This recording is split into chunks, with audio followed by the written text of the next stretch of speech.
Hello అందరికీ. అందరూ ఎలా ఉన్నారు? బాగున్నారా? Welcome to my Udaya kitchen. ఈరోజైతే నేను ఏ రెసిపీ చేయబోతున్నానంటే ఇవి చూస్తేనే అర్థమవుతుంది కదండి అందరికీ. మిర్చి బజ్జీ అయితే చేయబోతున్నానండి. నాకైతే ఎంతో ఇష్టం, మై ఫేవరెట్ అండి ఈ రెసిపీ.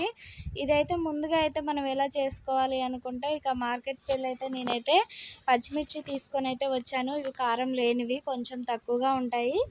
దీంట్లోని మన గింజలు ఉన్నాయి కదండి, ఇవి ఆ పచ్చిమిర్చిలో ఉన్న గింజలన్నీ కూడా ఇలా పొడవుగా కట్ చేసుకొని ఆ గింజలన్నిటిని తీసివేసుకుంటే మనకు కారం అనేది తక్కువగా ఉంటాయి.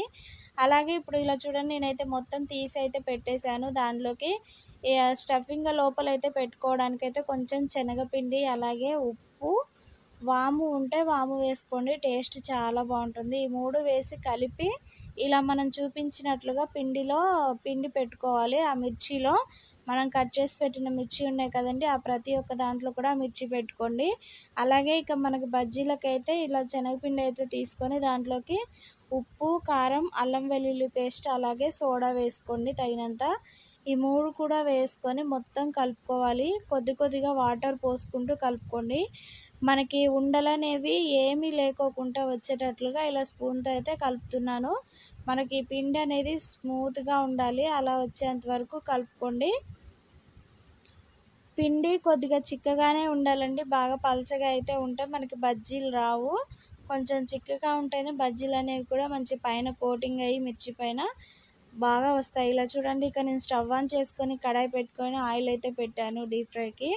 ఇక ఆయిల్ వేడైన తర్వాత ఇలా చూడండి, మిర్చిని అయితే ఇలా మొత్తం ముంచి వేసి ఆ గిన్నెకి ఒక వైపున ఇలా రాస్తే మనకి లోపల ఉన్న మిర్చి అనేది కూడా మంచిగా ఫ్రై అవుతుంది. అప్పుడు కారం అనేది కూడా ఉండవండి, చాలా బాగుంటాయి. ఇలా చూడండి, నేనైతే బాగా పిండి పిండిగా ఉంటే బాగుండదు అనేసి ఇలా కొంచెం తక్కువగా పిండి పట్టించి అయితే ఇలా బజ్జీలు అయితే చేశాను.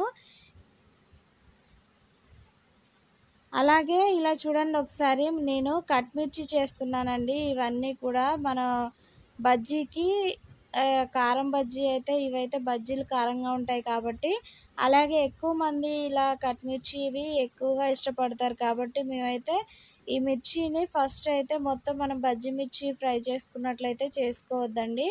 కొంచెమే సగం వరకే ఫ్రై అవ్వాలి మిర్చీలు. సగం వరకు ఫ్రై అయిన తర్వాత మొత్తం తీసుకొని కట్ చేసుకోవాలి. కట్ చేసుకున్న తర్వాత ఈ పీసెస్ అన్నీ కూడా మళ్ళీ డీప్ ఫ్రై చేసుకోవాలి. ఈ కలర్ వస్తే మనకి కట్ మిర్చి అనేది కూడా రెడీ అయిపోతుంది. అలాగే ఇలా చూడండి, మన కట్ మిర్చి రెడీ అయిపోయింది. దాంట్లోకి ఆనియన్స్, అలాగే ఫ్రైడ్ పల్లీలు, ఇంకా వచ్చేసి కొత్తిమీర వేసుకొని తినండి. లెమన్ ఉంటే లెమన్ వేసుకొని ఇక టేస్ట్ మాత్రం అద్దిరిపోతుందండి. కట్ మిర్చి అయితే ఇక మనమైతే అస్సలు మర్చిపోలేము. అదే కావాలి, అదే తినాలి అనిపిస్తుంది, అంత టేస్టీగా ఉంది.